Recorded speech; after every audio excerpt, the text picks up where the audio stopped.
भारतीय जनता पार्टीचा इच्छुक उमेदवार होतो। काल फॉर्म जमा केले। कालच्या जमा करण्यानंतर जे एबी फॉर्म मला कळायला गेला की गौतम कसबे म्हणून त्यांचा फॉर्म जमा झाल्यानंतर आम्ही इथं न थांबता घरी गेलो। घरी गेल्यावर सर्व लेडीज जेंट्स सर्व जी प्रभागामधले एकत्र झाले। एकत्र जाऊन हळहळ व्हायला लागले। आपल्या समाजामधून ज्यावेळेस भारतीय जनता पार्टीचा आम्हाला माहित नव्हतं, काय झेंडा असते कमळ ही माहित नव्हतं। प्रभाग क्रमांक 1 मध्ये ज्यावेळेस अजितनं काम करायला लागलं त्यावेळेस आम्हाला कळायला लागलं की भारतीय जनता पार्टीशी आम्ही अजित गादेकरच्या पाठीमागे एक निष्ठावंत त्यांनी सर्वजण काम केले। गेले 2003 पासून मी भारतीय जनता पार्टीशी काम करत आलो। मी 9वीत असल्यापासून काम करतो। राजाभाऊ माने यांच्या मार्गदर्शनाखाली त्यावेळेस मी भारतीय जनता पार्टीशी काम करत असताना त्यावेळेस मुंडे साहेबांची जी बाळवेस या ठिकाणी सभा झाली होती। एकमेव निळा झेंडा घेऊन आम्ही रमाबाई आंबेडकर नगर मधून 500च्या संख्येने आम्ही तिथं ह्याला आलो होतो, सभेला आलो होतो। त्यावेळेस आम्हाला समाजामधून सर्व विरोध केले की निळा झेंडा घेऊन भारतीय जनता पार्टीचे तिथं जाऊन त्यावेळेस हे केला। प्रत्येकाला म्हणताना आता सांगायचं बरं गेलं तर भारतीय जनता पार्टीचे दलित समाजामधून काम करायला कोण येत नव्हतं। रमाबाई आंबेडकर असेल, न्यू बुधवारपेठ असेल त्या ठिकाणी सर्वच भारतीय जनता पार्टी व सर्वच पक्षाची काम करायला कोण येत नव्हतं। त्यावेळेस आम्ही 2009 पासून भारतीय जनता पार्टीशी काम करत आलो होतो। प्रत्येक जी पक्षाची जी अजेंडा असेल, जी प्रशासनाची जी स्कीम असेल, जे मालकाने जे आदेश दिले त्या आदेशा पालन करून मी आतापर्यंत सर्व गोष्टी मी करत आलो होतो।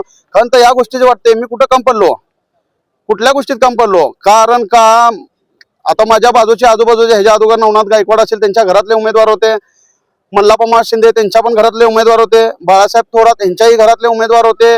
मी थांबलो या कारणास्तव त्यांनी सर्व उमेदवारी अर्ज पण भरले नाही।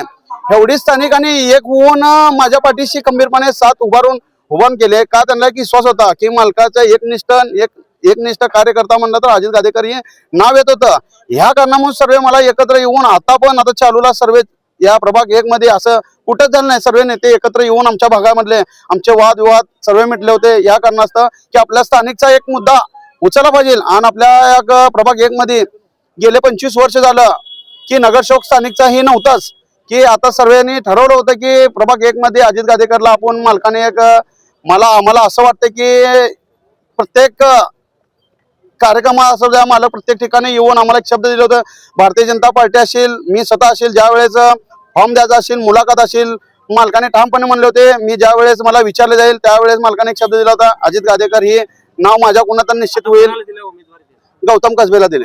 तुमची भूमिका काय असणार आहे? का आता मालक म्हणेल तसं करणार आहे मी। कारण का आतापर्यंत मी समाजाच्या विरोधात जाऊन मी काम केलंय, पण आता काय सांगायचं, आता लोकसभा असेल, विधानसभा असेल, मी जी कामं वस्तीमधील जी नगरसेवक असेल त्यांनी काम केलं नाही। मालकाने जवळ 3-3.5 कोटी रुपये मला काम करण्यासाठी दिले। त्याच्यामध्ये पण काय आता विधानसभेच्या माध्यमातून त्यांनी आले, लगेच मालकाचं उदा करून त्याने आम्हीच केलो काम, आम्हीच केलो। खरं बघा गेलं तर लोकसभेच्या आणि विधानसभेच्या पॉम्पलेटमध्ये आहे ते कोण काम टाकलं कोण नाही। फक्त मला एवढंच व्यक्त करायचं की जी अन्याय माझ्यावर झाला, जी आता तीव्र निषेध करतो। आणि दुसरी गोष्ट प्रभागाचे आता जी सकाळपासून मला यायला भेटायला तयार होता, लोक डोळ्यात अक्षरशः पाणी काढायला लागले।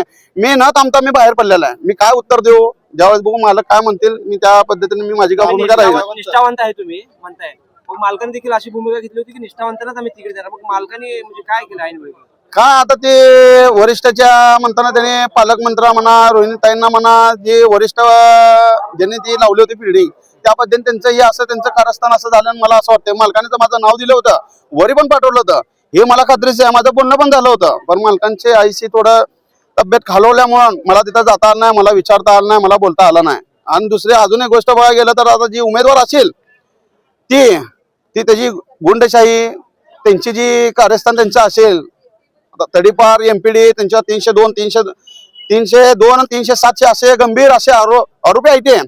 आणि ज्या भागामध्ये त्यांनी राहते त्या भागामध्ये त्यांनी उभारू शकले नाही। ते का बरं उभारू शकले, ते त्यांनी न्याय लोकांना देऊ शकले नाही ते, आणि त्यांना ताकद नाही तिथे उभारायची, कारण का तिथले लोक दाखवून देणार होते म्हणून त्यांना जागा नव्हती। म्हणून त्यांनी प्रभाग क्रमांक 1 मध्ये येऊन त्यांनी लढवण्याचे घेतले।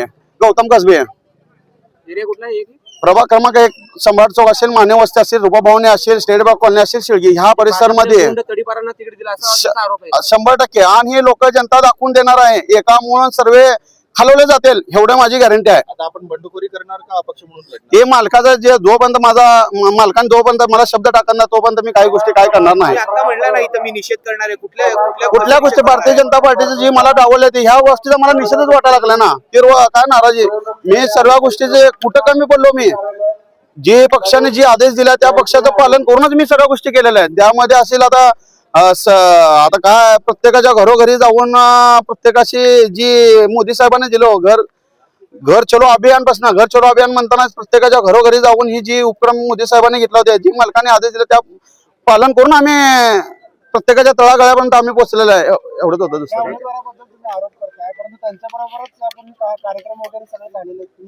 प्रतिनिधी म्हणून एक समाज एक घटक म्हणून त्यांनी सर्व आतापर्यंत करत होते पण ह्याच्या अगोदर आम्हाला माहिती नव्हतं यांचे सर्व असे गुन्हे आहेत म्हणून आम्ही जाणून आम्हीच आमचं मोठेपणा आम्ही त्यांना दिलो हीच खंत वाटायला लागलाय दुसरं काय नाही. त्यांच्या प्रभागामध्ये त्यांचं काय चालू शकत नाही म्हणलं इथं काय चालणार आहे. ही लोक दाखवून देतील आणि लोकांना सगळ्या जनतेला माहित आहे त्यांचं काय आहे प्रतिमा लोकांसमोर काय आहे का नाही हे उघडतील येईल.